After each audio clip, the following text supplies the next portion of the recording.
Pumalas ang dalawang mag-asawang opisyal ng NPA sa kanilang armadong pakikibaka. Mas pinili na raw nilang mamuhay ng payapa kasama ang kanilang pamilya.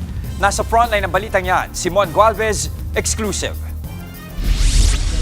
Humarap sa commander ng 42nd Infantry Battalion ng Philippine Army ang mag-asawa na dating miyembro ng New People's Army. Sumuko sila matapos ang matagal na panahon ng armadong pakikibaka sa ilang bahagi ng Camarines Norte at Camarines Sur. Ang mag-asawang alias Potts at alias Sab, kapwa mga dating matataas na opisyal pa ng NPA.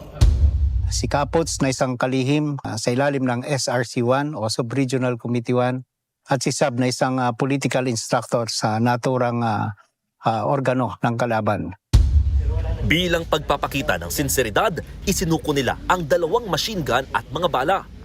Ayon sa Philippine Army, pinili ng mag-asawa na talikuran ng armadong kilusan para mamuhay ng payapa kasama ang kanilang pamilya.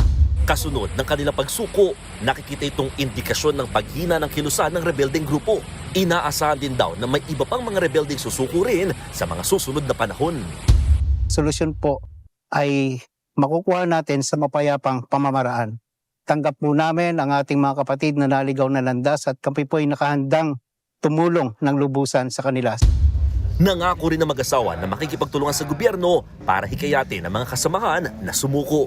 Nagbabalita mula sa frontline, Mon Gualvez, News 5. Mga kapatid, Jess De Los Santos po ang inyong kasangga sa paghahatid ng balita para sa may alam at may pakialam. Para sa tuloy-tuloy na makabuluhang balitaan, mag-follow at mag-subscribe na sa social media pages ng News 5.